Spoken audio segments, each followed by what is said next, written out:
Cordial saludo a todos los que a esta hora nos acompañan en nuestra Liticharla, Importancia del dictamen pericial en procesos judiciales civiles. Litigando y su plataforma inteligente para la gestión judicial integral LitiSuite y Forensic Auditing Group les da la bienvenida. Esperamos que este tema sea de gran interés y aporte en su ejercicio legal. Soy Janet Bernal y les doy la bienvenida a esta transmisión. Los invitamos a compartir en sus redes sociales aprendizajes o frases que quieran compartir sobre nuestra charla con el hashtag numeral Liticharlas. Y por supuesto, que participen en el chat con sus preguntas que nuestros importantes invitados responderán. También a que nos acompañen hasta el final de esta transmisión, ya que tendremos anuncios con sorpresas y beneficios muy importantes para todos los que nos acompañan. Damos un agradecimiento muy especial a nuestro aliado de hoy, Forensic Auditing Group. Ellos son expertos en auditoría forense con más de 15 años de trayectoria, peritos expertos financieros, expertos en defensa técnica, investigación y asistencia al sistema judicial en diversas ramas del derecho, tanto en litigios como en arbitraje.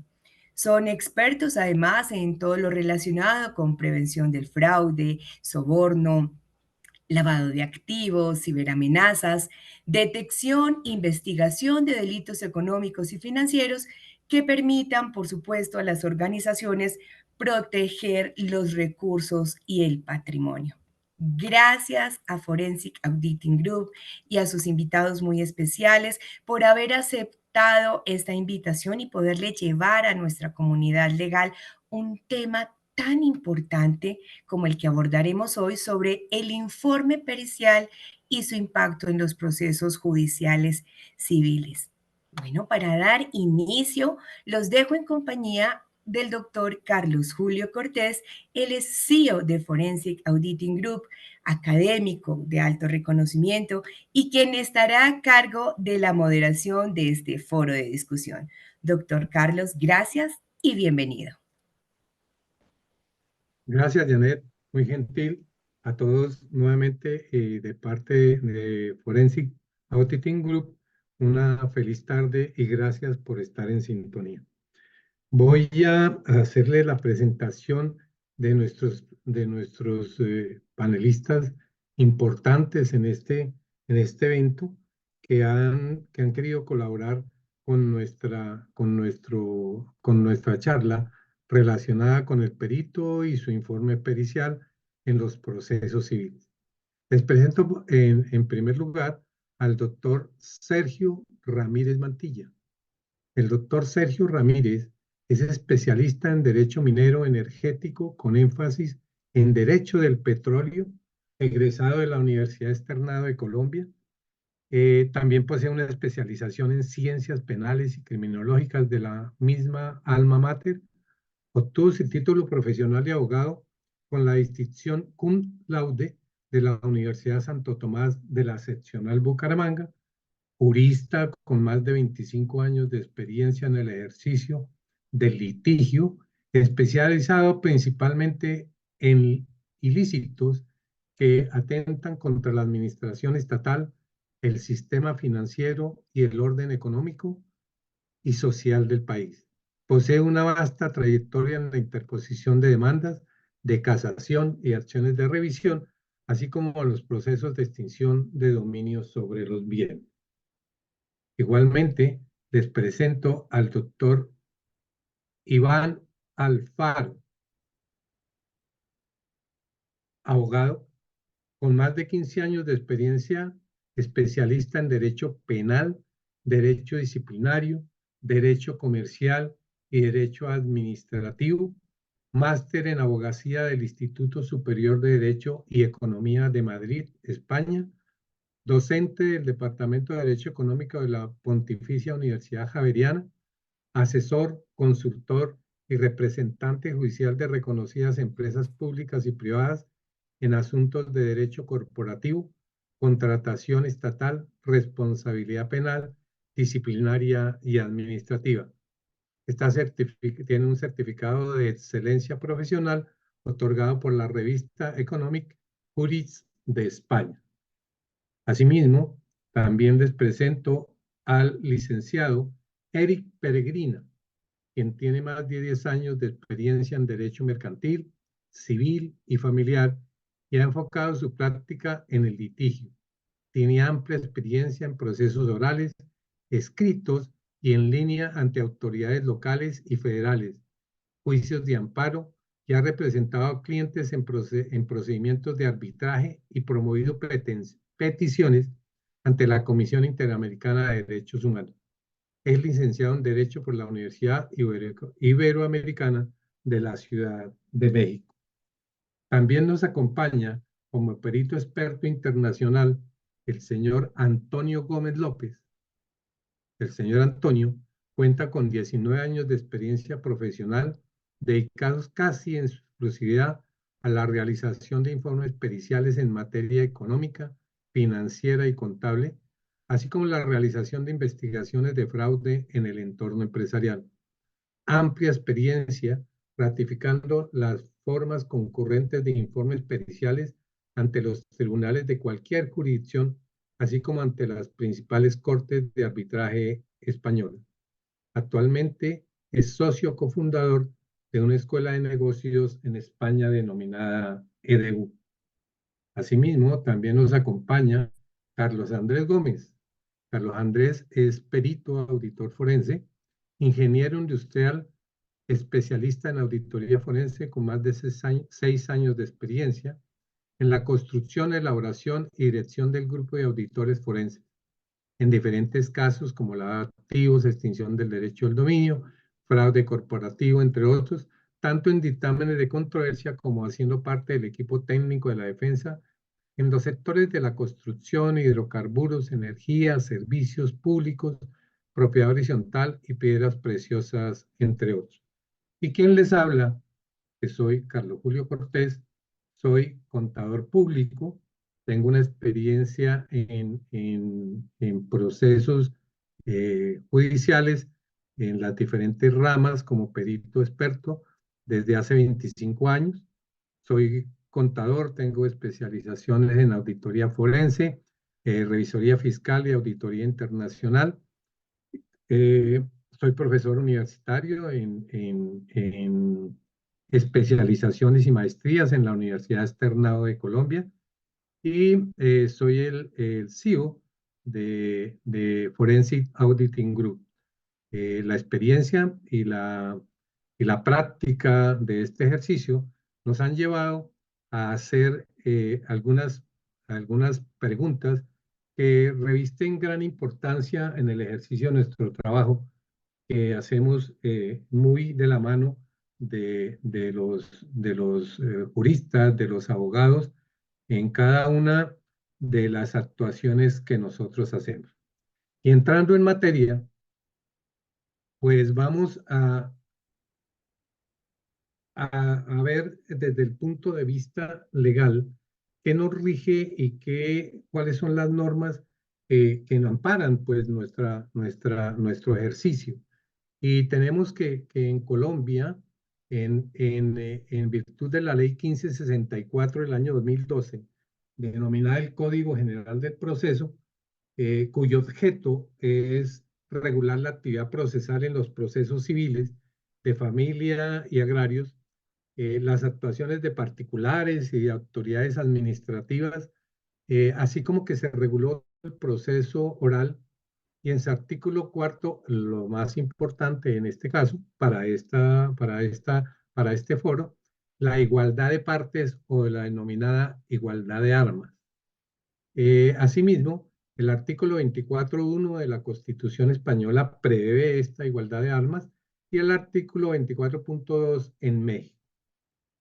En lo relacionado con los auxiliares de la justicia y más aún de los peritos, en el artículo 47 de la ley 1564 anteriormente mencionada, se hizo una subdivisión. Quiero explicar esta parte porque es como el origen de todo de nuestro foro. Se hizo una subdivisión y tenemos una denominación de auxiliares de la justicia en el artículo 47 y en el artículo 47 una denominación de peritos. ¿Cuál es el espíritu de la norma? En el artículo 47 habla de los auxiliares de la justicia. Y entonces, ¿quiénes podrán ser auxiliares de la justicia? Pues personas naturales, personas jurídicas, y esas personas en el ejercicio de auxiliares de la justicia son servidores públicos en forma ocasional. Y tienen unos requisitos. ¿Qué requisitos tienen esos auxiliares de la justicia? Pues esos auxiliares de la justicia tienen que ser personas idóneas, imparciales, de conducta intachable y excelente reputación para cada oficio y con la experiencia respectiva en cada materia en la que vaya a aplicar su conocimiento. En el artículo 48, ahí está la subdivisión. En el artículo 48, ahora, ¿quiénes han sido auxiliares de la justicia? ¿Y quién los registra? Pues en Colombia lo registra el Consejo Superior de la Judicatura. Y principalmente tenemos quienes están inscritos allá, pues los peritos evaluadores y los traductores. No hay muy poquitos contadores y en algunos casos de alguna disciplina económica, pero pues está más orientado principalmente esta norma a los evaluadores y a los traductores. ¿Y qué hizo el Código General de Proceso para los demás procesos, para las demás, digamos, profesiones de peritos o especializaciones de peritos? Dijo que eso se denominaban no auxiliares de la justicia, sino peritos. Y esos peritos, las partes en un proceso y el juez, pues dice, acudirán a instituciones especializadas públicas y privadas, dice la norma. Pues en la verdad yo no conozco ninguna pública. Privadas, pues somos muy pocas, y la alternativa son profesionales de reconocida trayectoria e idoneidad, y la idoneidad pues ya la explicamos anteriormente. Ante este aspecto, pues que tiene una gran relevancia en lo que corresponde a cada uno de los procesos civiles, y ahora un poquito más tardecito les digo por qué está el doctor eh, Ramírez en la parte de los procesos de extinción del derecho al dominio. En los procesos civiles es muy importante como medio de prueba, pues el perito y su dictamen pericial. Entonces, vamos a darle la palabra inicialmente al doctor Alfaro para que nos dé una respuesta relacionada a la siguiente pregunta. Con esta herramienta de igualdad de armas en un proceso civil, ¿qué aspectos fortaleció y cuáles debilitó en lo relacionado con el perito y su dictamen? Y complementando esta, pues, según su respuesta, ¿en qué procesos de tipo civil ha sido más importante, doctor? Bienvenido, muchas gracias por participar. Gracias, señor Carlos, y gracias a todas las personas que están vinculadas en esta charla. En esta oportunidad, yo creo que es innecesario destacar la labor del perito de... Se le- ¿Aló? ¿Sí me escucharon? Perdón. Sí, doctor, ya retomó el audio. Continúe, por Vale, favor. gracias. Le comentaba justamente que en este espacio del Código General del Proceso se destaca la autonomía del perito y la posibilidad de ejercer de una manera más ágil los procesos que se presentan ante la respectiva jurisdicción civil. En estos escenarios lo que más se ha destacado es que se ha recortado el tiempo del periodo probatorio, se hace mucho más eficiente la presentación del dictamen desde el momento de la interposición de la demanda o en el tiempo que se presenta hasta que se genere la integración del correspondiente litigio. Y todo esto ha significado pues la ventaja de que el juez no tiene que quedar amarrado a un listado de auxiliares de la justicia limitado, sino que se ha ampliado la gama de posibilidades.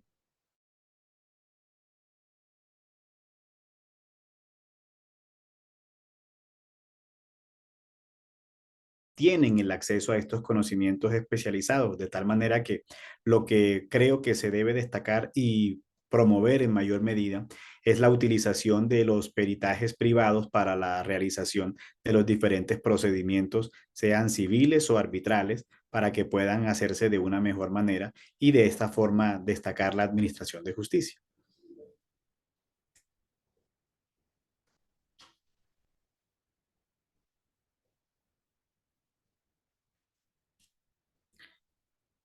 Había otra pregunta, pero no recuerdo justamente cuál es la segunda mención. Doctor Cortés, tiene el micrófono apagado. Ok.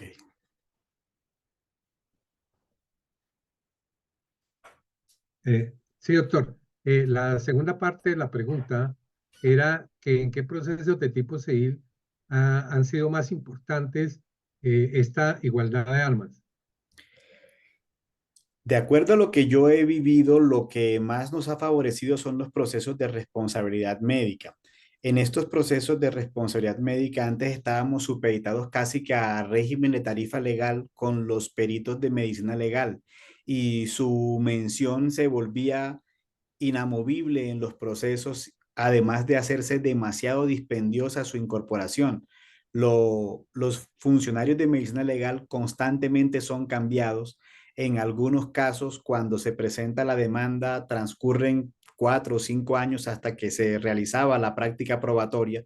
Ya estas personas no se encontraban o se presentaba que acudía un profesional que tenía conocimientos de medicina interna, pero no tenía conocimientos específicos de, qué sé yo, nefrología pediátrica, y esto con el peritaje privado nos ha facilitado que podemos acudir directamente a un nefrólogo pediatra, a una persona que tenga eventualmente formación en urología, a una persona que tenga alguna especialidad médica similar y que pueda dar entonces su dictamen sobre lo que se ha generado como la posible causa de muerte o la posible causa de lesión, y esto le permite a la Administración de Justicia un mejor concepto acerca de lo que ha ocurrido en la realidad de los hechos y poder tomar una decisión mucho más favorable en tiempo, en dinero, en el mejor escenario de argumentación para el funcionario judicial.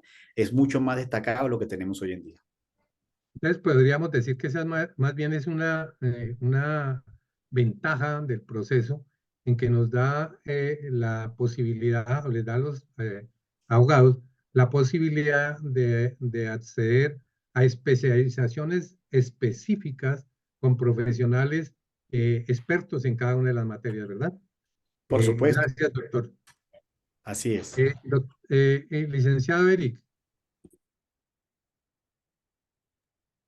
Sí, doctor, ¿qué tal? Hola a todos. Gracias por la oportunidad de estar aquí. Gracias a todos por unirse. Y bueno, continúo. Con relación a la pregunta que están contestando, me voy a enfocar únicamente ahorita en estos procesos civiles y en específico tomando en cuenta que el sistema mexicano al momento de que se va a necesitar una prueba pericial, tiene la peculiaridad que al momento de ofrecerse, la contraparte va a tener el derecho de tener una vista con la pertinencia de la prueba pericial. Déjenme entrar un poquito más en este tema. ¿A qué se refiere con la pertinencia? Si bien es cierto que suponiendo que la parte actora tiene el derecho a ofrecer una pericial contable, al momento de ofrecer esta pericial contable, el ofrecimiento debe contar con ciertos requisitos para que pueda ser admitida esta prueba. Es decir, tendrán que señalar con toda precisión la ciencia, arte, técnica, oficio o industria sobre la que va a practicarse esta prueba, ¿no? En este caso, una prueba contable. Además, tendrán que especificarse desde este momento, desde el ofrecimiento, los puntos sobre los que versará, ¿no? Es decir, que tendrán que ir al domicilio de determinada empresa a revisar los libros contables. Asimismo, se van a tener que elaborar, formular un cuestionario o las preguntas que deberán de contestar los peritos en su dictamen. Es importante que al momento de ofrecerse la prueba se tiene que señalar el nombre, apellido y domicilio del perito. Aquí, cuando las partes ofrecen su prueba pericial, pueden designar un perito particular, es decir, no es obligatorio acudir a un auxiliar de la justicia que se encuentre dentro de esta lista del Poder Judicial.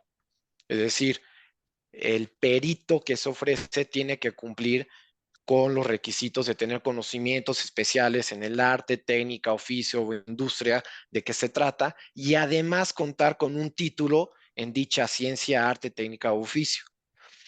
Ahora bien, ¿por qué es importante todo esto? Porque una vez ofrecida la prueba y se le da vista con la pertinencia a la parte contraria va a poder, y aquí me adelanto un poco a las diversas preguntas que pudiesen surgir en cuanto a la objeción de un dictamen pericial o, en este caso, objetar la pertinencia de la prueba. Es decir, probablemente en un proceso no es necesario aquí implementar una prueba contable, ¿no? Por eso se le da vista a las contrapartes, a la contraparte, para que haga manifestaciones respecto si es procedente o no esa prueba. Y si va a ser procedente, es el momento idóneo en que los abogados, las partes, pueden ampliar el cuestionario de los peritos. Y posteriormente, al momento de desahogarse las pruebas periciales, que cada perito eh, elabore su dictamen, lo ofrezca, lo desahogue, y en el supuesto de que estos dictámenes sean totalmente contradictorios o que el juez no tenga los elementos de convicción necesarios de cada dictamen, podrá apoyarse ya de estos peritos auxiliares que se encuentren registrados dentro de esta lista de peritos auxiliares. ¿Qué quiero decir con esto? En México, este perito es esta persona que debe contar con estos conocimientos especiales, y estos conocimientos especiales me refiero a aquellos que no son relativos al conocimiento general que la ley presupone necesarios para las partes o para un juez, sino simplemente puede ser un particular. Aquí abro un paréntesis, me llama la atención que comentaban de cuando se libraban oficios a instituciones públicas o privadas a preguntar si hay si hay especialistas en la materia. En el caso de México, hay, por decir alguna institución, también académica, por ejemplo, la UNAM, tiene varios especialistas en la materia y ellos pueden levantar la mano y decir, yo quiero ser perito, partícipe en este procedimiento por ser especialista en la materia, ¿no? Entonces, hay ciertas peculiaridades y diferencias entre cada procedimiento. Sin embargo, la esencia va a ser la misma en cuanto al perito, que es que debe ser un especialista en la ciencia, arte, técnica, oficio, industria, que se trate y sobre todo acreditar con un título que tiene esta especialidad. Entonces es indispensable siempre contar con estos especialistas porque si en un asunto el dicho de una de las partes no es probado o no es reforzado con un medio probatorio, que en este caso puede ser una pericial, pues no va a ser procedente la acción o la excepción y defensa de las partes. Espero que con esta haya podido No, contestar no, este está muy apartado. bien. Válido, válido, doctor. Muchas gracias, licenciado, perdón. Gracias por su participación. Estamos tomando nota para después hacer un resumen del caso. Doctor Sergio, ¿cuál sería su apreciación sobre la misma pregunta? Bueno, doctor Cortés, primero que todo, darle a usted las gracias por esta invitación a tan prestigioso panel. Evidentemente, de manera muy concreta y precisa en referencia con procesos de extinción de dominio, la materialización de ese principio de igualdad de armas no pasa de ser una simple consagración desde el punto de vista normativo, porque en el plano de orden material y procesal ese principio tiene una difícil aplicabilidad. Los temas de extinción de dominio corresponden en su naturaleza jurídica a una relación sub generis. Los procesos de extinción de dominio tienen un componente y un basamento civil, porque lógicamente el proceso de extinción de dominio con el propósito de garantizar el respeto por la moralidad pública puede extinguir el dominio que una persona natural o jurídica pueda tener sobre bienes de cualquier naturaleza, sean bienes muebles, bienes inmuebles y obviamente bienes sujetos a registro. Pero lógicamente esa acción de extinción de dominio implica sobre todo a partir de su imprescriptibilidad, es decir, el ejercicio de la extinción de dominio no prescribe en el tiempo, lleva a que esa norma rectora de la igualdad de armas no se aplique en la práctica, porque el ente que adelanta esa investigación es la Fiscalía General de la Nación en Colombia. Y por ende, por ello afirmo yo que tiene una naturaleza sui generis porque el basamento es el derecho civil, pero su desarrollo tiene una relación íntima con el derecho penal en atención a que solo se puede extinguir el derecho de dominio de bienes que tengan una relación directa o indirecta en actividades de carácter delictivo. ¿Y por qué se vulnera el principio de igualdad de armas? Porque a partir de la imprescriptibilidad de la acción de extinción de dominio, lógicamente después de 20 y 30 años, un tercero de buena fe exenta de culpa o la persona que en determinado momento resultó ser penalmente responsable, se es sorprendido por el ejercicio de la acción de extinción de dominio y lógicamente no posee los insumos, los anexos, los soportes de orden contable, de orden tributario, a efectos de poder justificar la trazabilidad peso a peso de la adquisición de cada uno de sus bienes. Entonces, ese paso del tiempo, de manera evidente, afecta ese recaudo de elementos materiales probatorios que son el fundamento de un análisis de orden patrimonial donde no solamente se establezca la capacidad de la persona, la capacidad económica de la persona, sino también la demostración en cada caso en concreto en relación con cada uno de los bienes de que efectivamente los mismos fueron adquiridos con dineros que no tienen ninguna relación directa o indirecta con una actividad de carácter delictivo. En estos momentos es importante estar muy pendientes de una decisión que la Corte Interamericana de Derechos Humanos se encuentra a puertas de tomar en punto de definir y determinar si el derecho a la propiedad es un derecho humano.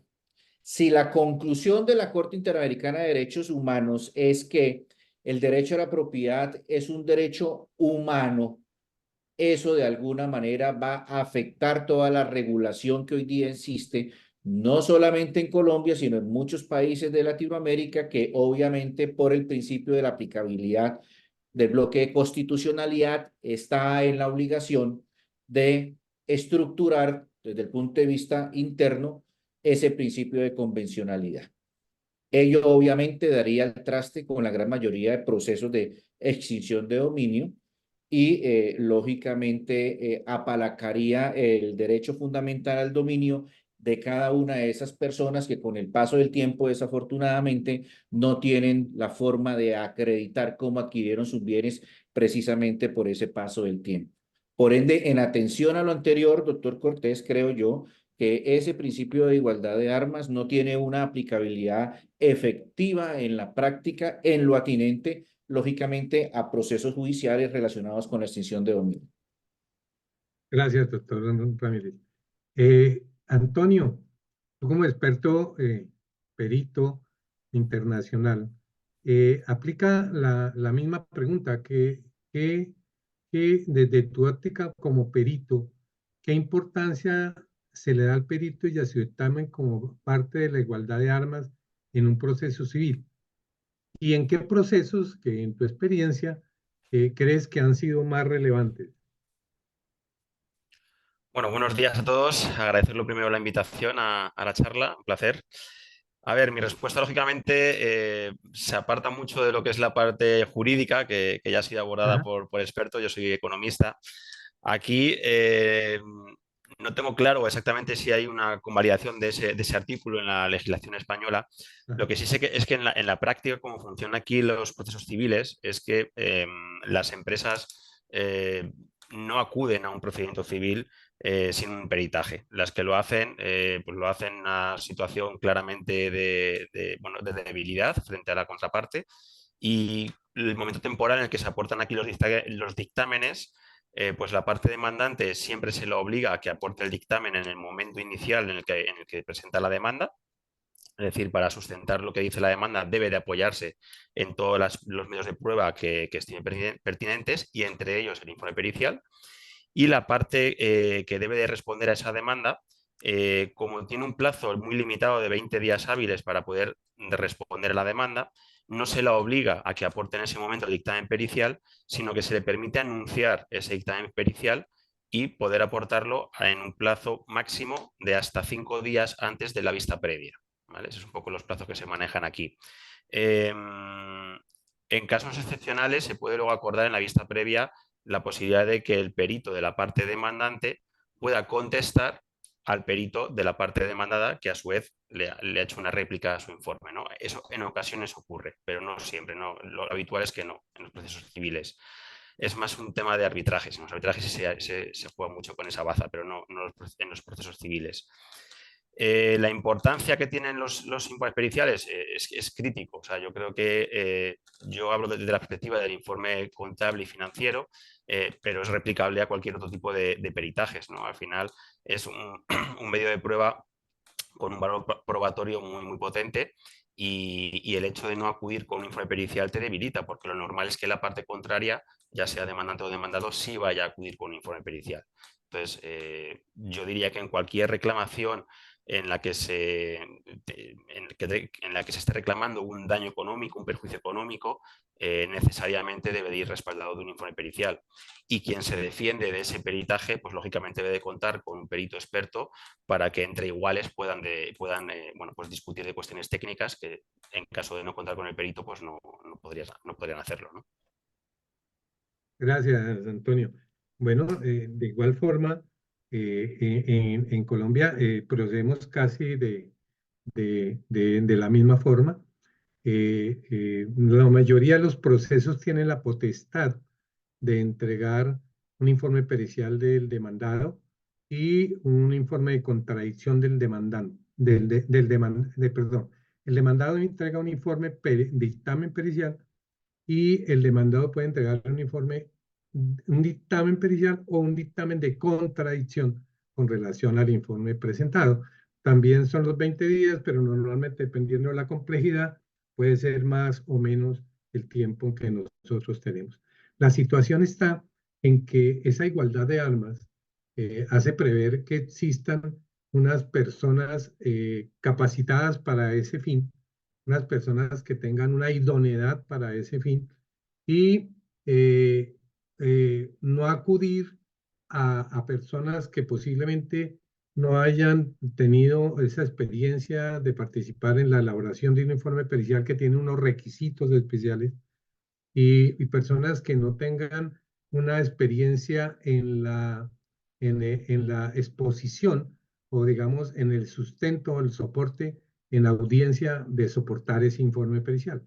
Ahí va, digamos, la situación nuestra es relacionada en que el Estado primero no prevé esa o no provee esa herramienta de esa igualdad de armas.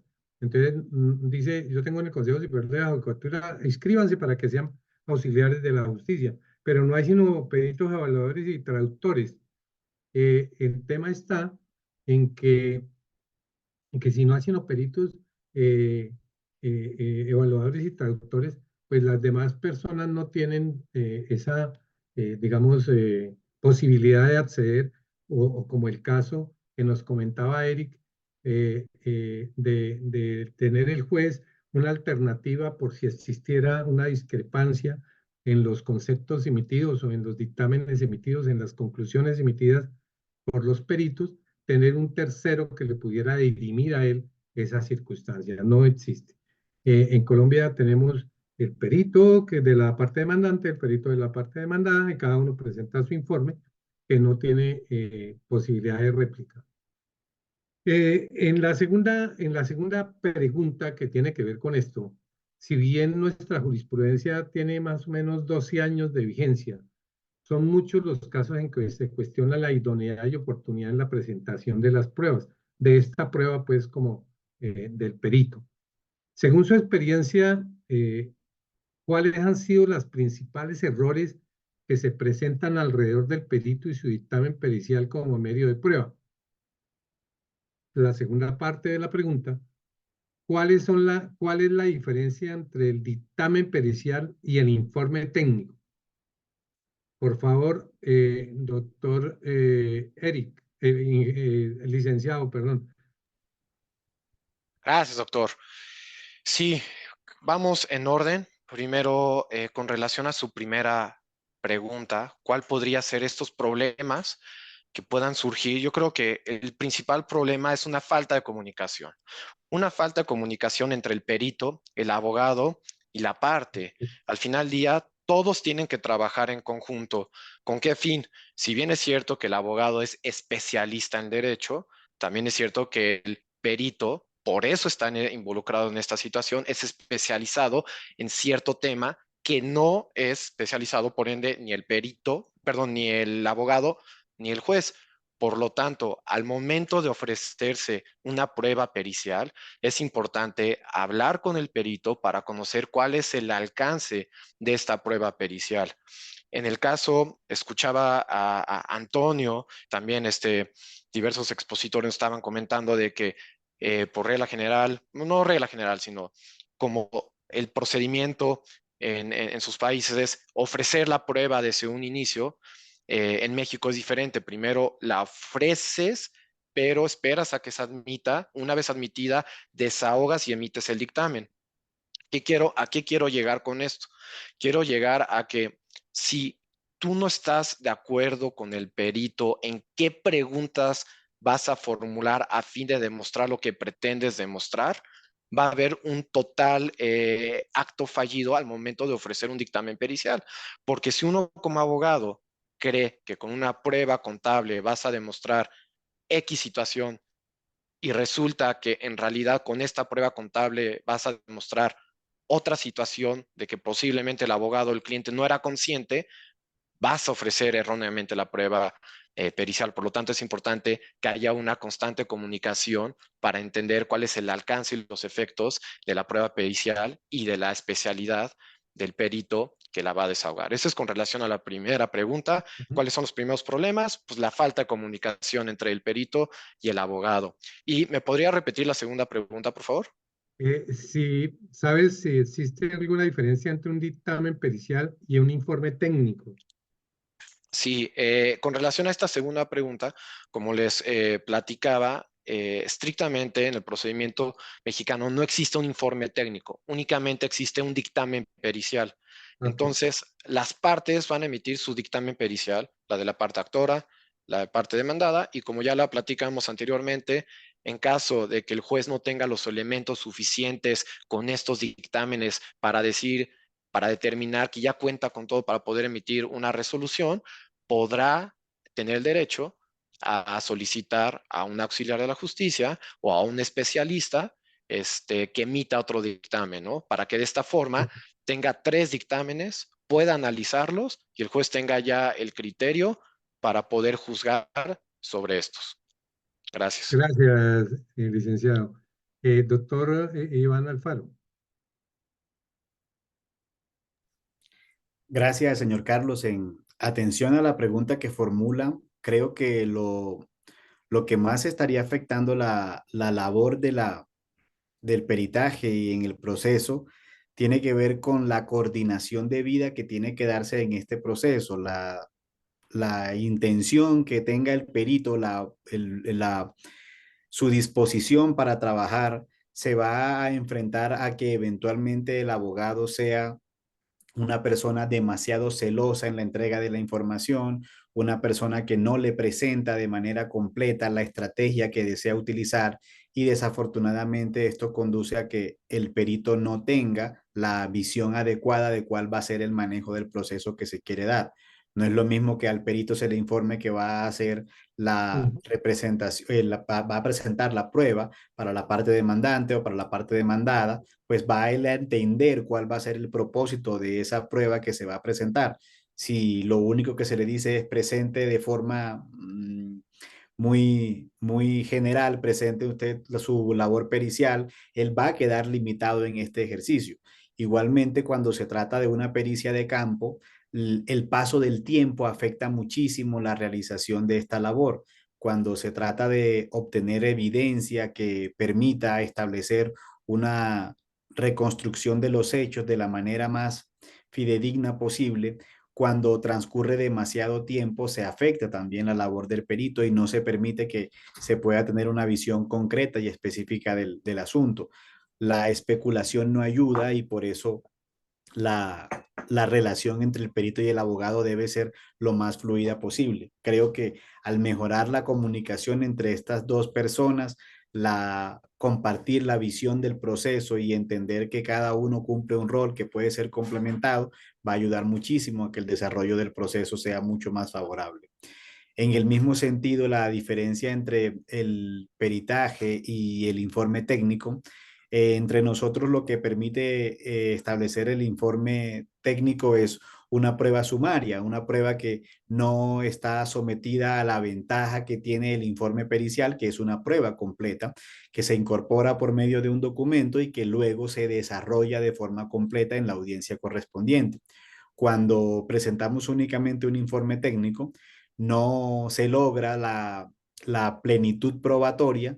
La jurisprudencia ha permitido que se pueda incorporar como una prueba sumaria que debe ser analizada en conjunto con los demás medios de prueba que hayan sido legalmente incorporados al proceso, pero desafortunadamente entre nosotros el informe técnico no es suficiente para acreditar los fundamentos jurídicos que se quieran hacer valer en un proceso y debe estar acompañado de otros medios de prueba.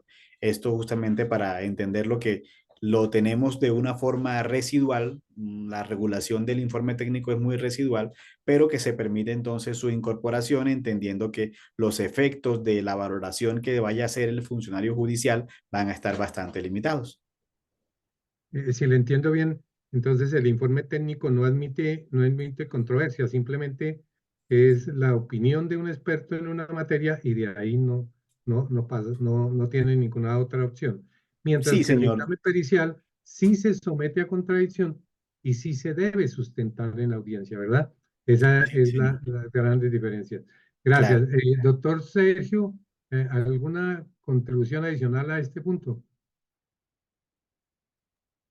Sí, gracias, doctor Cortés. Varios aspectos. ¿Cuáles son los errores que, por ejemplo, en temas de extinción de dominio se presentan al momento de hacer una postulación o el ofrecimiento de una prueba de carácter pericial? El primer aspecto es no lograr una convergencia entre el derecho y la ciencia. Si yo como abogado experto en temas de extinción de dominio deseo presentar un análisis de trazabilidad en relación con la adquisición de cada uno de los bienes, pues yo tengo que lograr explicarle al juez que lógicamente existe una unión íntima entre el derecho y la ciencia contable. El segundo aspecto es la ausencia de estrategia al momento de determinar la cientificidad como un criterio de fiabilidad de la prueba pericial. Y ello, en la mayoría de los casos, es responsabilidad directa, pues, del abogado apoderado, que es el que define la estrategia desde el punto de vista contable y desde el punto de vista jurídico. El tercer aspecto es no analizar el alcance de esa prueba pericial en relación con el concepto del juicio de relevancia. Es decir, verdaderamente el dictamen pericial, el testimonio del perito en el juicio, me permite a mí determinar una relación entre los hechos versus las causales de extinción de dominio. La actividad del perito va apuntalada efectivamente basada en esa base o rigor científico a desvirtuar esa relación directa o indirecta entre la adquisición de los bienes y una causal de extinción de dominio o el despliegue de una actividad delictiva. En realidad, ese juicio de relevancia tiene un alcance que otros lo denominan como Carmen Vázquez Española, autora experta en temas de razonamiento probatorio, que determina que ese juicio de relevancia también debe ser un juicio dinámico, es decir, en el caso concreto y específico, la postulación que nosotros vamos a hacer en extinción de dominio verdaderamente nos permite determinar el origen legal en la adquisición de esos bienes. ¿Cómo vamos a manejar, por ejemplo, un criterio de las valorizaciones al momento de la compra y venta de bienes en relación con ese dictamen pericial que va a presentar el perito en sede de juicio? Y yo creo que el cuarto aspecto, doctor Cortés, es la indefinición en las líneas de ataque argumentativo. Siempre un peritaje tiene dos extremos. Yo me tengo que enfocar en que evidentemente mi dictamen pericial ataque esos extremos desde el punto de vista de esa relación jurídica. Donde yo entre a definir y hacer el ejercicio de ponerme en el cuerpo de la contraparte para entrar a definir cómo la contraparte me podría entrar a desvirtuar el alcance de mi dictamen pericial. Esas son cuatro labores esenciales que obviamente se suman a una última, que es ser muy rigurosos en la acreditación profesional y experiencia específica, técnica especializada y científica del perito. Eso es una situación que en la práctica se deja siempre a un lado, ¿cierto? Pareciera que fuera un aspecto de poca monta, pero es una Ajá. situación absolutamente relevante. Si nosotros aplicamos el concepto de prueba pericial, como lo diría Francesco Carneluti, y es que el perito es un auxiliar del juez que le proporciona máximas de experiencia, el definir claramente la acreditación del perito, pues va a apoyar de una forma mucho más eficiente esa labor auxiliar que se le tiene que brindar al juez. Y por último, en temas de extinción de dominio siempre se han confundido tres conceptos. El primero, un informe técnico, el concepto de informe técnico. El segundo, un informe base de opinión pericial. Y el tercero, obviamente, ya el dictamen pericial o la pericia o la prueba pericial.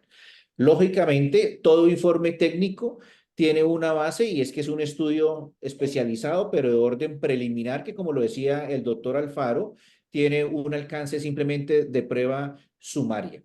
Pero cuando hablamos nosotros ya de informe base de opinión pericial más el testimonio del perito, nosotros podemos hablar técnicamente de un dictamen pericial o de una prueba pericial. Y para entrar a categorizar esa actividad desde el punto de vista jurídico como tal, pues lógicamente se tiene que garantizar el principio de contradicción de la contraparte o por parte de las partes. Esa sería mi respuesta. Doctor, mil gracias. Qué gran aporte, muy amable. Antonio, desde tu óptica como perito experto internacional, ¿cuáles, cuáles han sido las dificultades, errores que enfrenta el perito y su dictamen en los procesos civiles? Gracias. Diferenciaría las dos preguntas. Una cosa son dificultades y otra los errores. Ok, Dificultades vale. me las encuentro sobre todo, nos las encontramos los peritos a la hora de encajar lo que pretende el cliente con lo que es factible luego presentar en el informe. Muchas veces las pretensiones del cliente no se pueden cumplir en su totalidad y cuesta, ¿no? Cuesta convencerles y explicarles el por qué solamente se puede llegar hasta aquí y no hasta donde quieren ellos, ¿no? Esa quizás sería la principal dificultad. Errores, pues los principales errores que yo detecto en los compañeros y que utilizo para hacer los informes de réplica suelen ser casi siempre los mismos. El primero, el jugar el rol de lo que aquí en España denominamos el perito abogado, ¿no? Ese perito contable economista que en ocasiones se mete a hacer afirmaciones sobre contratos, sobre interpretaciones jurídicas que no le corresponden, que enfadan muchísimo a los jueces y que por tanto los peritos contrarios cuando detectamos algo así pues lo aprovechamos para sacarle punta, ¿no?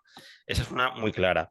El segundo error que encontramos habitualmente es cuando los peritos, para tratar de defender la tesis que sostiene su cliente, omiten información relevante a efectos de calcular, de hacer las proyecciones, las estimaciones o las hipótesis de cálculo, ¿no? Al final, si esa información que omiten la conoce la parte contraria, pues es muy fácil desmontar ese cálculo, ¿no? En tercer lugar, yo hablaría cuando hablamos del daño emergente, no ya del lucro cesante, sino del daño emergente, que es un daño pecuniario, es un daño real, existente, acreditable, demostrable. En ocasiones me encuentro con peritos que hacen estimaciones y que no aportan documentación soporte que justifique ese cálculo del daño emergente. Eso es un error de base y que es importante poner de manifiesto porque un daño emergente hay que acreditarlo con facturas, con contratos, con justificantes bancarios y con la contabilidad, ¿no? Con lo cual ese yo creo que también es un error bastante frecuente. Y con respecto a la segunda pregunta, la diferencia entre informe pericial e informe técnico, yo creo que aquí en España es un poco diferente el lenguaje que manejamos, porque el informe técnico es un informe muy específico que se utiliza solamente en el ámbito de la jurisdicción de lo social, de lo laboral, cuando se pretende cometer un despido colectivo, un ERE o un ERTE. En esos casos, el informe que se utiliza para cometer el despido colectivo es un informe técnico. En el ámbito judicial, lo que encontramos es o informes periciales, que es lo que hay en su mayoría, o informes de procedimientos acordados, que es un informe muy concreto que hacen auditores y que la principal diferencia con respecto al informe pericial es que en el informe pericial el perito está manifestando decir de verdad y tanto lo que pueda favorecer como lo que pueda perjudicar a cualquiera de las partes y además, aunque el objeto se lo define al cliente, el alcance de los procedimientos lo decide el perito para asegurarse de que es suficiente el alcance para cumplir con ese objeto. Y sin embargo, los informes de procedimientos acordados que hacen los auditores no manifiestan, no incluyen esa cláusula de manifestar, decir la verdad y lo que pueda favorecer o perjudicar a cualquiera de las partes. Y además, el alcance de los procedimientos lo define el cliente, no lo definen los auditores. Con lo cual, son informes mucho más sesgados que los informes periciales. Esa es un poco la diferencia principal. Ok, gracias, Antonio. Voy a aprovechar de una vez que te hago otra pregunta relacionada. ¿Qué aspectos evalúas tú y tienes en cuenta como perito para tomar un caso? Pues fundamentalmente que la tesis que sostiene el cliente sea defendible. Y con eso no quiero decir, que es muy, muy importante hacer la diferencia, que el cliente lleve la razón en el caso. Puede que no lleve la razón o que no la lleve totalmente, pero que te esté pidiendo acreditar algo que tú creas que es acreditable, ¿vale? Si lo que te pide el cliente acreditar tú lo ves acreditable, yo acepto el caso. Si lo que pide el cliente yo veo que no es acreditable, más allá de si tiene o no tiene razón en lo que es el global de la disputa, yo rechazo el caso. O sea, lo que siempre hay que evitar como peritos es el por querer obtener un proyecto, una retribución y por querer tener contento a un cliente, a un abogado, aceptar el incorporar cosas en el informe con las que tú no te sientas cómodo. Porque el papel lo soporta todo, pero el problema es que luego hay que ir a defenderlo delante del juez. Y cuando sales a torear, como decimos aquí, a la plaza, las cosas cambian. Entonces eso es muy importante. Gracias, Antonio. Bueno, otro aspecto. nuestro Código General de Proceso tiene algo muy importante, una norma muy importante antes de, de realizar o registrar una demanda, que es lo que llaman el juramento estimatorio, está en un artículo 206 del Código General del Proceso. Ese juramento estimatorio tiene que ver con los cálculos que debe hacer el abogado para poder estimar los perjuicios o las pretensiones que tiene el abogado en la demanda, y debe hacer un juramento que si en el desarrollo del proceso y finalizando el proceso se equivoca, pues va a tener sanciones y multas importantes a su cargo. En ese orden de ideas, en ese juramento estimatorio que en las legislaciones españolas y mexicanas están, eh, ¿qué sería lo adecuado en la pregunta? ¿Qué sería lo más adecuado y conveniente en la contratación y participación del abogado? Si consideran ustedes importante o pertinente que los abogados antes de colocar su demanda, al hacer ese juramento estimatorio que les obliga la ley, no, nuestra situación es, no sería mejor contratar el perito antes de realizar ese juramento estimatorio y ese informe pericial, pues le va a servir para todo el proceso. De hecho, le va a servir hasta que termine. ¿No sería más conveniente que someterse a esas sanciones y a esas multas, doctor Alfaro? Pues yo creo que el tema no debe mirarse por los eventuales efectos adversos en la imposición de Ajá. sanciones, sino por las múltiples ventajas que tendría tener un informe pericial desde antes de la interposición de la demanda y que no solo ayuda a un desarrollo del proceso de manera más integral, sino que facilita la determinación de la cuantía del proceso. En muchos casos, cuando se trata de procedimientos en los cuales se vincula justamente la exigencia de una reparación económica, las personas tienden a exagerar el monto del valor que deberían recibir por concepto de la respectiva indemnización. Y pienso ahora por lo menos en los casos de privación injusta de la libertad, en los cuales las personas siempre consideran que debería surtirse una indemnización astronómica porque así lo ven de pronto en las en las películas, en las series de televisión que han logrado ver. Y desafortunadamente nuestros criterios son muy, muy distintos y la jurisprudencia actual está demasiado limitada en cuanto a los montos en los cuales se está generando la respectiva indemnización. Entonces creo que en este escenario sería muy positivo que al funcionario judicial desde la primera instancia, en el momento de la interposición de la demanda, se le explique cuáles serían los fundamentos por los cuales se pretende esa reparación económica y si eso está soportado en un informe pericial en el que se haga entonces la valoración de los diferentes tipos de daños que se han causado y se diga, esta persona tuvo esta afectación por concepto de lucro cesante, tuvo esta afectación por concepto de perjuicios morales, tuvo este daño a la vida en relación, tuvo este daño justamente como perjuicio fisiológico, todo ese tipo de condiciones le van a permitir al funcionario agilizar el trámite del proceso y además estimar de una manera más sensata la cuantía del proceso. No es obligatorio, pero creo que si nos apoyamos en un informe pericial bien presentado, va a ayudar muchísimo a que el funcionario judicial tenga incluso unas mayores herramientas para tomar una decisión separándose un poco de los parámetros que ha establecido la autoridad de cierre en estos casos. Gracias, doctor. Licenciado Eric. Gracias.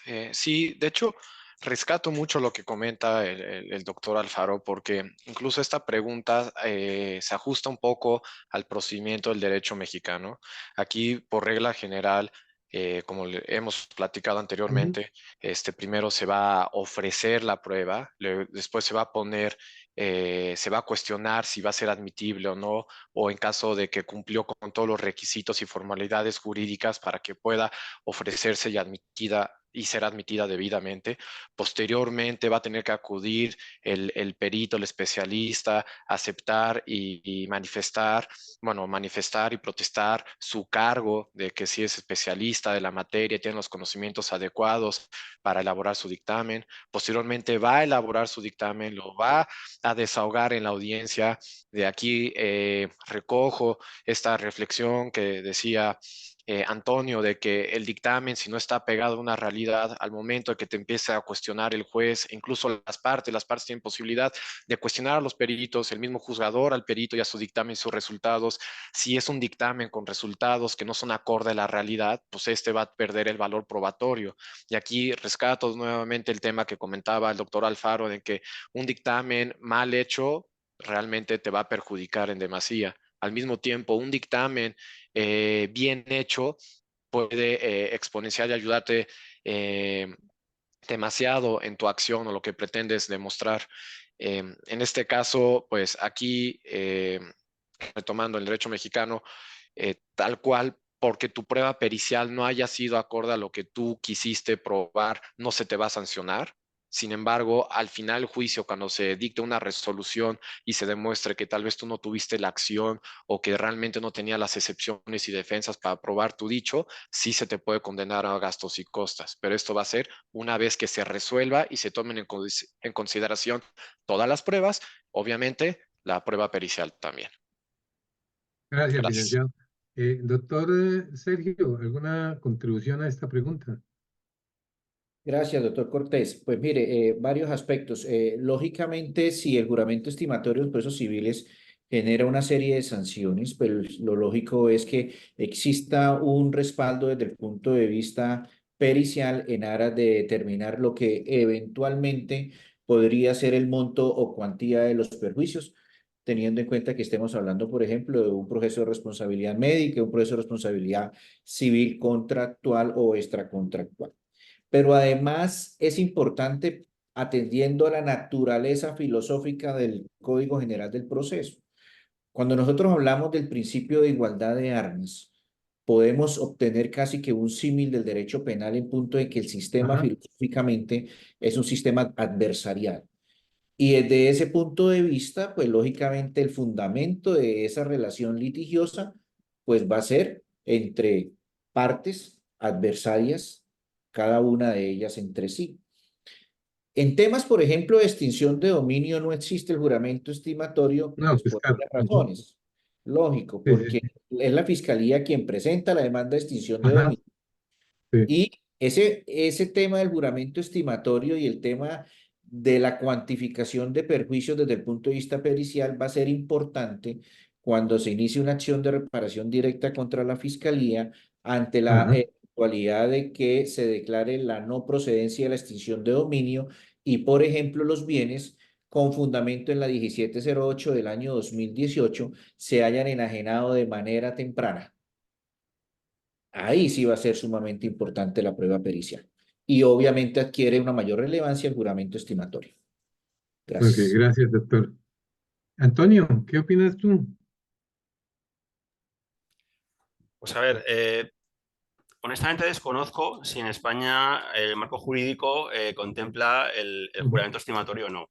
Pero yendo a lo práctico, a lo que yo veo en el día a día, como comentaba al principio, en España la práctica te lleva a que quien demanda, en el momento en que presenta la demanda, ya está aportando el informe pericial. Con lo cual, lo importante aquí es que el perito sea honesto con el cliente y cuando ofrece ese informe pericial le esté diciendo, oiga, este es el informe pericial más sólido, estos son los escenarios con los que podemos jugar y sobre todo tener muy claro cuál es la réplica esperable a este informe, porque al final todos los informes tienen la posibilidad de réplica, ¿no? Y yo cuando hago un informe pericial siempre trato de estar en mi cabeza pensando qué réplica haría yo sobre este informe, ¿no? Entonces, lo importante aquí es que cuando se presenta la demanda con este informe pericial, realmente la cuantía esté consensuada y que con el que el perito se sienta cómodo, porque eso es lo que se va a tener que defender al final del juicio. Si por querer contentar al cliente, vuelvo otra vez a lo que explicaba anteriormente, planteamos un informe pericial menos sólido con una cifra superior, tenemos dos problemas o dos riesgos. Uno, que cuando haya un contraperitaje la diferencia sea muy grande y se vea claro que el otro peritaje es más sólido que el nuestro, con lo cual, de cara al juez, ya de primeras eso no gusta y por tanto tu posibilidad de ganar se reduce un poquito. Y luego dos, que si cuando se dicta sentencia, la sentencia es favorable hacia ti, pero no te reconocen el 100% de la cuantía, sino una cuantía muy inferior, las costas del procedimiento se reparten. Mientras que si te dan la razón por el 100% de la cuantía que solicitas, las costas del procedimiento se cargan a la parte contraria. Entonces, no sé si hay juramento estimatorio, pero sí que se conjunta el tema de las costas y desde luego el ir con una cifra muy superior a la que sería razonable y defendible de manera sólida con un informe pericial, entraña el riesgo de que en caso de que te den la razón sea por una cuantía inferior y por tanto no recuperes las cosas del procedimiento. Gracias, Antonio. Aprovecho que estás ahí y que tienes fresco el tema y hago una pregunta muy relacionada con algo que veníamos diciendo, y es que la pregunta sería, ¿qué tanto afecta la estrategia jurídica del abogado y el perito en el resultado esperado en un proceso? Pues muchísimo. De hecho, creo que ha sido el licenciado Peregrina quien hablaba de uno de los errores principales de la falta de comunicación, ¿no? Y estoy Sí, totalmente de acuerdo. Es crítico que la estrategia procesal que plantea el abogado se le explique al perito y que el informe pericial vaya en esa línea. Porque, pongo un ejemplo, puede ocurrir que en la demanda se esté planteando que el comportamiento del mercado no haya tenido nada que ver en los problemas que se derivan de un hecho que se le imputa al tercero, y sin embargo el perito a la hora de calcular los daños considere que parte de los problemas provienen del mercado. Entonces ya tenemos un informe pericial que realmente te está machacando la demanda. Entonces es crítico que el abogado le explique al perito al inicio cuál es la estrategia procesal y cuál es el objeto del trabajo que se está encargando y que el perito sepa diseñar esos procedimientos para cumplir con ese objeto de tal manera que vaya en la misma línea que la estrategia procesal. Porque si no, pues como digo, puede ser justamente lo contrario, puede ser contraproducente el informe pericial. gracias, Antonio. Licenciado Eric, con la misma pregunta, qué tanto afecta la estrategia jurídica entre abogado y perito para obtener un resultado o en contra del resultado esperado? Si bien es cierto que la prueba pericial, como lo dice, es una prueba, es decir, es de explorado derecho que existen pruebas documentales, pruebas periciales, Ujú. pruebas confesionales, pruebas de inspección ocular, etcétera, etcétera. Pueden existir diversas pruebas. Al final del día, si bien es cierto que en la resolución el juez va a tomar en consideración el conjunto de pruebas, y con base en los resultados de este conjunto de pruebas podrá hacerse de un criterio bajo el estudio del derecho y dictar una resolución. También es cierto que la prueba pericial es de suma importancia y relevancia.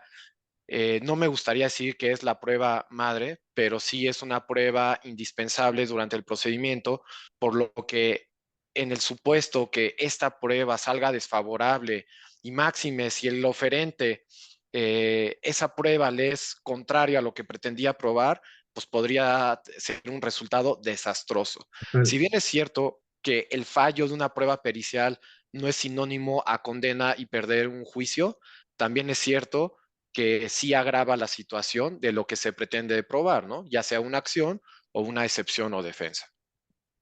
Pero, ¿cómo consideras tú que esa estrategia si es benéfica la estrategia? O sea, lo que quiero decir es, si es, es necesaria la unión o el trabajo en equipo entre perito y abogado para lograr los fines que persigue el defendido o en ese caso. Sí, hay una frase que dice que la unión hace la fuerza. Sin Así embargo, en es. este caso, no hay que olvidar que el perito y el abogado son diferentes personas, diferentes partes. Si bien es cierto es que juegan y juegan, estoy hablando coloquialmente, o sea, todos están en un Ajá. mismo lado. También es cierto que el perito, así como el abogado, tienen totalmente autonomía. Entonces, el perito tiene la posibilidad de acercarse al abogado, así como el abogado tiene la posibilidad de acercarse al perito, tener una comunicación, un canal Ajá. abierto, claro, constante de Ajá. comunicación, a fin de que con la prueba pericial, insisto, se demuestre lo que se pretende demostrar con la demanda o la contestación a la demanda.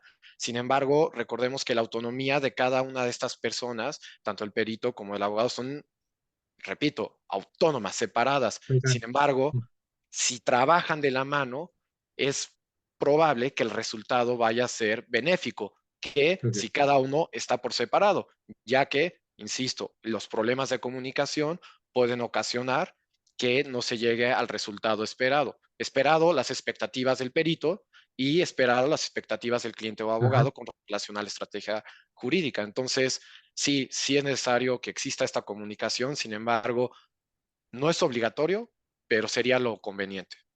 Pero ¿es lo común en el ejercicio o no es lo común en el ejercicio? Sí, o sea, la lógica definitivamente es lo Pues común de digamos lo que ideal y el deber ser es que hicieran ese equipo, pero hoy por hoy sucede esa unión, esa unión de esfuerzos entre perito y abogado en tu país. en la gran mayoría de los casos sí, sí, sí sucede. Sin embargo, también sucede de que se ve, es notoriamente cuando se está desahogando la prueba, de que no hubo una correcta comunicación o entendimiento con parte del perito y su abogado. Pero sí, o sea, yo creo que alguien eh, realmente precavido, sabiendo que va a haber un interrogatorio, sabiendo que van a tener que explicar los resultados del dictamen, pues debería de estar preparado y tener la prudencia de que tanto perito como abogado se acerquen para comprender cuáles fueron los resultados y cuál va a ser el alcance. Sin embargo, eso Ok. pareciera lógico, pero Ajá. también hay otra frase que dice, el sentido común es el sentido el sentido común es el sentido menos común. Entonces, hablar de lógica, con decir es lógico que obviamente se van Ajá. a comunicar para rendir un dictamen favorable, pues en realidad no es tan lógico. Sí pasa de que se emiten dictámenes que son totalmente contradictorios o desfavorables a las pretensiones de una parte actora, una parte demandada. Entonces, Ok. realmente puede pasar de todo. Sin embargo, creo Ok. que lo conveniente es que sí exista este canal de comunicación. Ok. Gracias, licenciado. Doctor Alfaro, Sí, señor Carlos. ¿qué opina de ese matrimonio, de ese trabajo mancomunado que deberían tener los abogados y los peritos en el ejercicio, aquí en la práctica, en lo que nosotros conocemos, si se da, si es común que ese, ese, esa unión se permanezca o por lo contrario, cada uno va por su lado? Bueno, yo creo que es indispensable que haya una unión, un trabajo conjunto entre los peritos y los abogados en los cuales van a trabajar de manera mancomunada.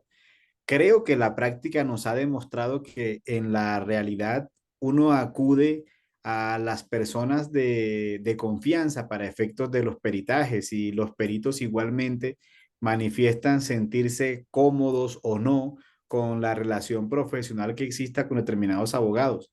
Esto ha hecho que en muchos casos fluya de una manera bastante ágil toda la realización del proceso y en los momentos en los cuales se tiene que acudir a un perito con el cual no existe una relación previa o no existe una relación fluida, se generen dificultades para que se logre una cohesión en el trabajo conjunto.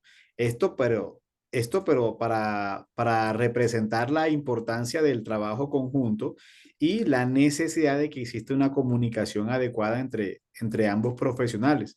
No se trata de un tema de cuál de los dos debería tener mayor preponderancia, Ajá. si el que realiza el trabajo justamente de tipo previo o el que realiza el trabajo posterior, sino que cada uno tiene que hacer parte de este engranaje y de esa forma mejorar el trámite de las actuaciones correspondientes en el curso del respectivo proceso. Ok, gracias. Doctor Sergio. Pues doctor Cortés, yo creo que el principal ejemplo de la simbiosis y de la sinergia que debe existir entre perito y abogado es precisamente este panel, ¿no? Que ha sido convocado por Forensic Auditing Group y donde obviamente hemos concurrido varios abogados. Para mí la sinergia que debe existir entre perito y abogado es fundamental, es indispensable, es ineludible. Yo creo que la prueba pericial, por ejemplo, en temas de acreditación de perjuicios, en temas de extinción de dominio, en temas de análisis patrimonial para justificar un incremento patrimonial, es la prueba reina. Así es. No hay dentro del ordenamiento jurídico colombiano, por ejemplo, en temas de extinción de dominio, una prueba más importante que la prueba pericial. ¿Por qué? Porque aquí en Colombia aplica la carga dinámica de la prueba. No es como en otros escenarios, por ejemplo, en el derecho penal, excepto el delito de enriquecimiento ilícito, que el Estado tiene la carga de acreditación de la responsabilidad penal. En temas de extinción de dominio no existe esa carga de la prueba, existe el principio de la carga dinámica de la prueba. Cada parte que esté en mejor posición de acreditar sus hechos, pues tiene el deber de probarlos. Y precisamente en atención a ese principio de la carga dinámica de la prueba, es que se hace sin duda alguna necesario existir, que exista esa simbiosis, esa estructuración clara entre la pericia, perito y el abogado. Yo no concibo en Colombia una acción de extinción de dominio sin un análisis de trazabilidad peso a peso para demostrar la adquisición legal de los bienes, donde obviamente no participe un perito absolutamente acreditado desde el punto de vista profesional. En mi concepto, insisto, es la prueba reina, por lo menos desde la arista procesal en la cual yo he intervenido. Gracias. Gracias, doctor. Bueno, ya se nos fue el tiempo. Voy a hacer otra pregunta. Por favor, les agradezco un poco sintetizar un poco las respuestas. Siendo el perito un testigo calificado dentro del proceso, puede entrevistarse y poner a consideración del abogado su dictamen antes de su entrega y sustentación. Doctor Alfaro. Yo creo que no habría ningún problema en la socialización previa, en el conocimiento previo del peritaje para efectos de conocer cuál ha sido la labor que ha realizado el perito. De hecho, si lo utilizamos como un peritaje que va a servir para efectos de la determinación de la cuantía, va a ser de forma indispensable que tenga que darse este conocimiento antes de la presentación al funcionario judicial. Lo que creo que debe mantenerse en todo momento es la autonomía de ese perito y que pueda entonces destacarse su labor de forma independiente a la labor que realiza el abogado para que en ningún caso quede una situación de subordinación o que pueda estarse un condicionamiento a la labor que realiza este perito. Gracias, doctor Alfaro. Licenciado Eric. Sí, gracias. Empezaré rescatando el hecho del principio de autonomía del perito, del abogado y de las partes, en el sentido de que el perito podría correrte la cortesía o el abogado podría pedirle, oye, ¿cómo va el dictamen? ¿Cómo salió? ¿Favorable, desfavorable? ¿Me podrías explicar alguna respuesta? Ajá. ¿Cuáles fueron tus conclusiones? Y el perito podría tener la cortesía de hacértelo saber, ¿no?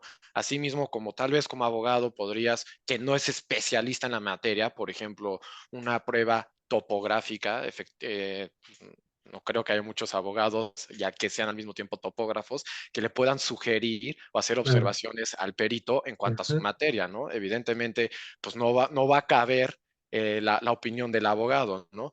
Sin embargo, creo que como cortesía cabría bien cómo va a ir el dictamen. Sin embargo, no es una obligación. Te queda todo como una simple, es optativo, puede ser una cuestión de cortesía, pero pues sí, que mejor saber por dónde va la resolución. Sin embargo, pues siempre se va a tener que respetar la autonomía del perito. Al final del Ok, día, gracias. nada más para concluir, al final del día, el perito es el que va a tener que exponer, motivar y fundar sus resoluciones. Y si no están acorde a lo que él Claro, estudió, no va a servir de nada. Gracias. total. Doctor Sergio, Yo creo que si el peritaje o la prueba de peritación es una prueba de parte, yo no le encontraría ningún tipo de obstáculo, ni siquiera desde el punto de vista ético, a efectos de que se pueda socializar los resultados. Incluso no es una simple socialización para efectos de la presentación o el ofrecimiento de la prueba pericial.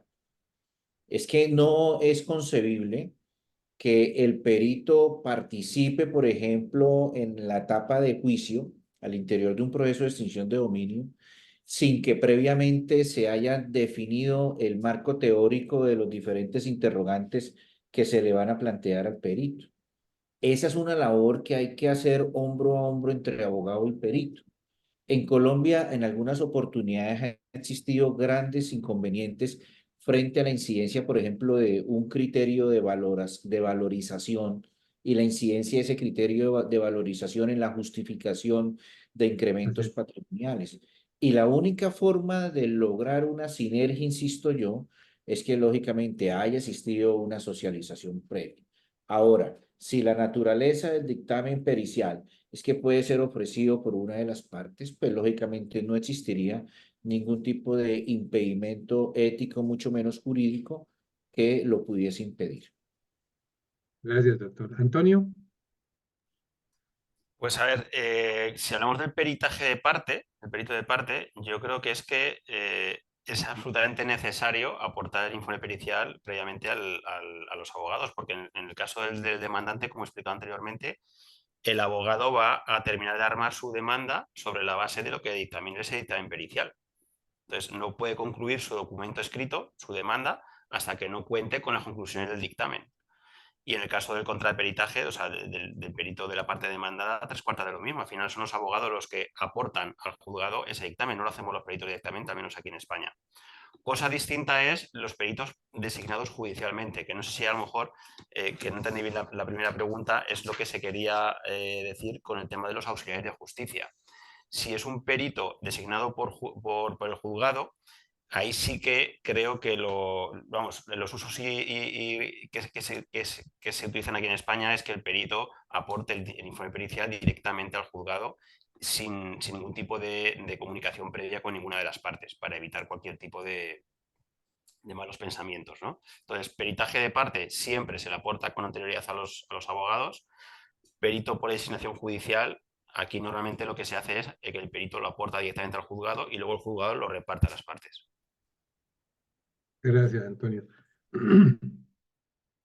Eh, Continúo contigo para que me respondas esta pregunta. ¿Qué estrategias son adecuadas para garantizar una adecuada sustentación del dictamen cuando está relacionado con temas demasiado técnicos?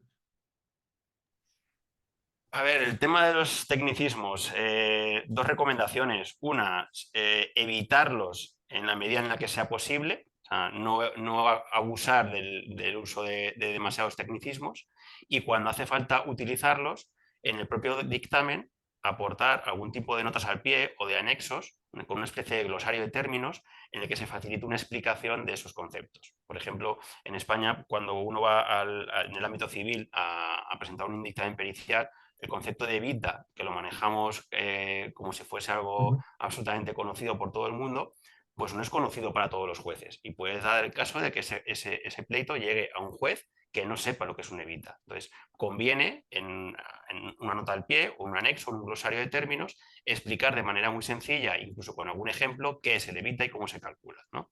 Es un ejemplo que yo creo que es útil. Y en esa línea, pues yo creo que es lo que habría que hacer con todo ese tipo de tecnicismos que pueden ser bueno, pues palabras de difícil comprensión para los jueces. Ok, gracias, Antonio. Doctor Sergio, la misma pregunta. Pues uno de los criterios, doctor Cortés, de valoración de la prueba pericial es la claridad y la precisión de las conclusiones. Y desde esa perspectiva, pues lógicamente, eh, si se puede evitar los tecnicismos, pues es posible, como lo plantea el doctor Antonio, a partir de la estructuración de un glosario. Pero hay ciertas áreas en las cuales no es posible Sí, explicar usted o arribar a una conclusión o transmitir una conclusión si no se ajusta a los conceptos técnicos, porque muchas veces algunos jueces se consideran a sí mismos peritos de peritos.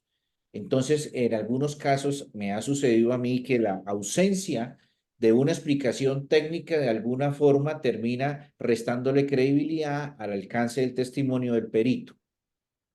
Entonces, yo pienso que hay que buscar una solución ecléctica, una solución intermedia en la cual se demuestre la capacidad por parte del perito, pero de alguna manera que tenga el perito la capacidad también de explicar de manera muy concreta y sencilla en detalle su pericia.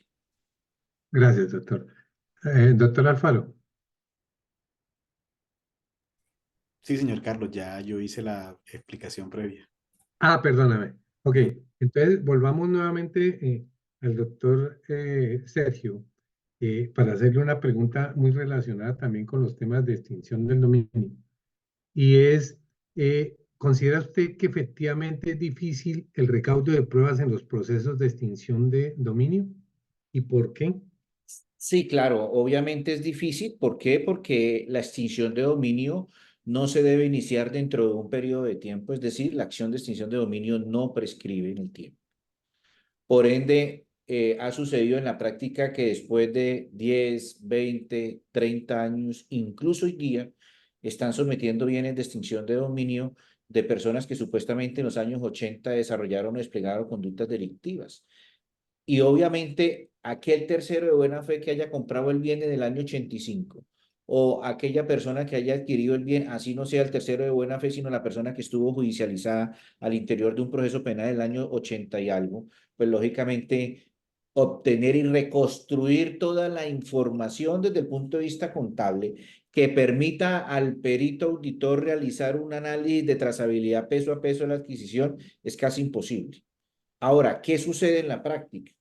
En la práctica lo que sucede es que cuando no existe el medio de prueba idóneo, yo puedo y tengo el deber de acreditar el hecho económico. Me explico. Un ejemplo. Resulta que yo entro a demostrar que determinado bien se compró como consecuencia del canon de arrendamiento de otro bien que yo había adquirido a través del modo de sucesión. Y desde esa perspectiva, obviamente yo lo arrendé hace 30 años, 40 años. Yo no me acuerdo cómo se llamaba el arrendatario, o mejor, no tengo el contrato de arriendo disponible para entregárselo al auditor forense, pero yo sí estoy en la capacidad de acreditar el hecho económico. ¿Cuál es? La acreditación del hecho económico, ubicar a ese arrendatario, hacerle una entrevista a través de investigador o simplemente hacerle tomar una declaración juramentada ante un notario público y desde esa perspectiva acreditar esa relación producto de un contrato de arriendo, así no se tenga el contrato de arriendo. Entonces, en la práctica es importante que el abogado conozca el alcance de hecho económico, que es lo que le va a permitir en determinado momento entrar a reconstruir ese aspecto. Pero además, ¿qué sucede, doctor Cortés? Que en la práctica muchas personas que ejercen actividades de comercio no están obligadas a llevar contabilidad. Así es. Cuando la empresa está obligada a llevar contabilidad, pues obviamente que se debe tener la contabilidad. Y lo otro es que desde el punto de vista normativo, el deber de supervisión y de custodia de documentos que tienen un alcance contable, si mal no estoy, tienen un límite temporal de 10 años. Entonces, después de 10 años, la persona está autorizada en votar, como lo decimos popularmente, o simplemente en destruir los documentos que ya no requiera. Y resulta que a los 15 años llega la extinción de dominio. Obviamente existe una dificultad práctica en ese recaudo probatorio, doctor Cortés. Muchas gracias, doctor. Carlitos, vamos a dar respuesta a algunas de las preguntas que formularon los inscritos dentro de este foro, a ver si podemos al menos alcanzar a responder una o dos preguntas, Carlitos, por favor. Ok. Eh, Tenemos una pregunta de las personas que ya inicialmente se habían inscrito y está en relación a México, que iría para el licenciado. Dice, en México, ¿cómo se desahoga la prueba pericial en un juicio oral, civil y o mercantil? Gracias. Sí, seré breve por la cuestión de tiempo, entiendo. Es importante nada más partir de la base de que es importante que se haya destacado el hecho que es en un juicio oral, toda vez de que el desahogo de la prueba pericial varía si es en un juicio de procedimiento oral o es en un juicio de procedimiento escrito. En este caso, se nos hizo la pregunta con relación al juicio oral. El juicio oral, primero, la prueba se va a ofrecer ya sea en el escrito de demanda o en la contestación de demanda, de ser necesario, a lo que se está demandando, ¿no? Como les comentaba anteriormente, una vez que se ofrece la prueba, se le da vista a la contraparte para que haga manifestaciones al respecto. Generalmente esas manifestaciones son tendientes a desvirtuar el ofrecimiento de esa prueba o en caso de que lo crea conveniente, va a ampliar el cuestionario al perito a fin de que sea que el dictamen que se emita sea más complejo, es decir, que tenga cuestiones que tenga que resolver por parte de la prueba, de la parte actora, así como cuestiones de la parte demandada. Este dictamen, en un juicio oral, en la audiencia de pruebas, el perito se tiene que presentar físicamente ante el juez, ante las partes, tienen que traer impreso su dictamen pericial, tienen que exponer verbalmente su dictamen pericial, el tecnicismo de su dictamen, así como las conclusiones. Y aquí rescato mucho lo que decía Sergio en el sentido de que es importante que un dictamen sea técnico, por eso se le llamó a ese especialista, pero también es fundamental que en sus conclusiones tenga el vocabulario o la sencillez de poder plasmar todo este resultado técnico en palabras más sencillas a fin de que el juez tenga los elementos necesarios para tener un criterio y poder dictar su resolución. Entonces, en términos generales, así se desahoga la prueba pericial, aclarando que al momento en que el perito termina de desahogar su dictamen, puede ser cuestionado por las partes e incluso por el juez. Por eso, vuelvo a rescatar el tema que comentaba Antonio de, oye, pues si me pides que diga algo que no es acorde a lo que se me está proponiendo o dando las herramientas, efectivamente, pues no lo voy a hacer, porque pues, los resultados van a ser totalmente discrepantes a una realidad. Y aquí el único que se quema es el perito y afecta al abogado y afecta a la parte. Por lo tanto, es importante siempre que los dictámenes estén con apego a la verdad de los hechos, a la verdad jurídica, como se dice aquí en México, y a la verdad de la situación que se está resolviendo. Gracias, licenciado. ¿Otra, Carlitos? Ok. Es una, creo pues, dice, ¿de qué forma se puede ver afectado el dictamen pericial en los procesos civiles con el surgimiento de las nuevas tecnologías y la inteligencia artificial en un derecho procesal?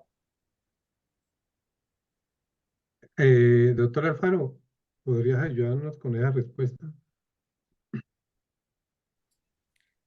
Pero la última parte no la escuché muy bien, si había un problema acá de comunicación. Por favor, Carlitos. Doctor Alfaro dice, ¿de qué forma se puede ver afectado el dictamen pericial para los procesos civiles con el surgimiento de las nuevas tecnologías y la inteligencia artificial en en el derecho procesal? Pues de afectar sería de manera muy especulativa, no conozco mucho el tema de la inteligencia artificial. La información que tengo es la que he obtenido por diferentes medios de comunicación y en algunos casos por algunas actividades académicas.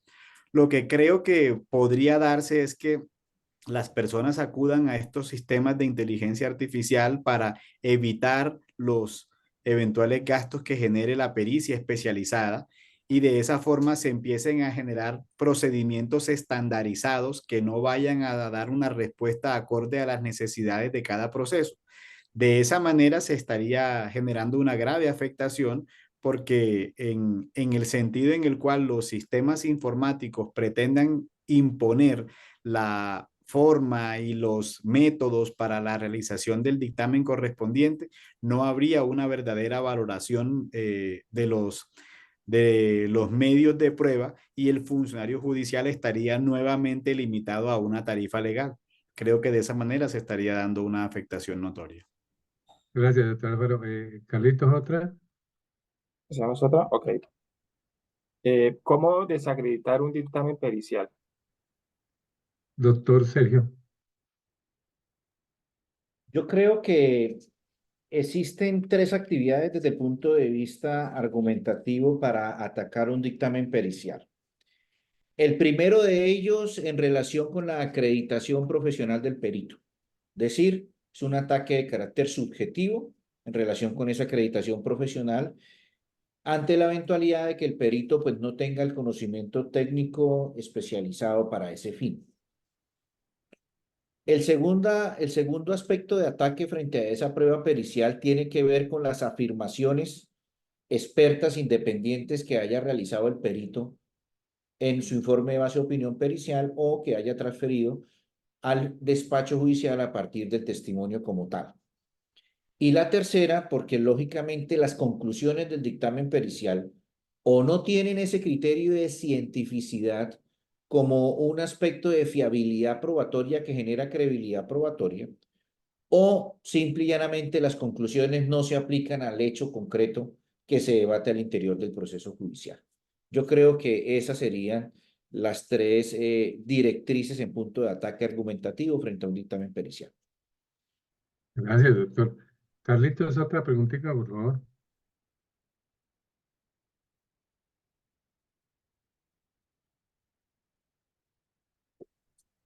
¿Hacemos otra, don Carlos? Sí, por favor. Sí, La sí, sí, última, demos, porque ya. tranquilo. Ok. No hay problema.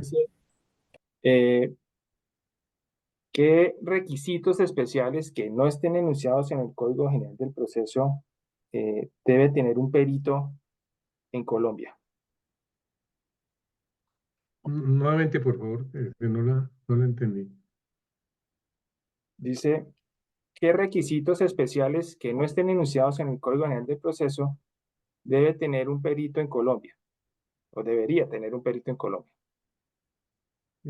Doctor Alfaro. Sí, es que estoy con interferencias acá en la señal, pero ya estamos tratando de solucionarlo. Dale, Lo que creo que se genera de la pregunta es como que condiciones adicionales.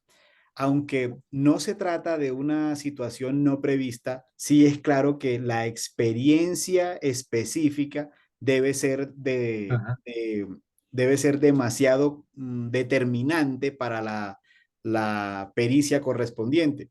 Explico, cuando nosotros tenemos la norma del CGP que determina que deberá presentarse el perito y explicar su experiencia, no hay una exigencia sobre la experiencia específica y esta experiencia específica normalmente es la que genera el factor determinante al momento de la presentación de este perito, cuando el funcionario judicial conoce que esta persona no solo tiene las condiciones generales, sino que tiene unas situaciones particulares que lo hacen ser de una mayor relevancia en el momento de su intervención, creo que van a ser las más adecuadas de hacerlo. Aunque no esté previsto que tenga que hacerse la presentación de esta forma, los peritajes que he conocido siempre tienen la necesidad imperiosa de destacar la experiencia específica.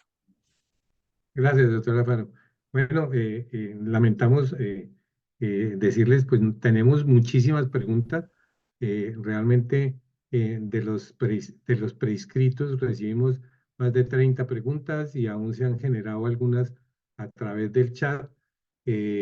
Consideramos pertinente comentarles que a través de las memorias que vamos a generar de este foro, vamos a darle respuestas a todas y cada una de las preguntas formuladas por los oyentes a este foro, a los asistentes y a los que si quieren hacer una vez, vean la grabación en los distintos canales, pues también podrían ser respondidas por nosotros. Agradecerles a todos y cada uno de ustedes, a los panelistas, gracias por su contribución a este tema tan importante.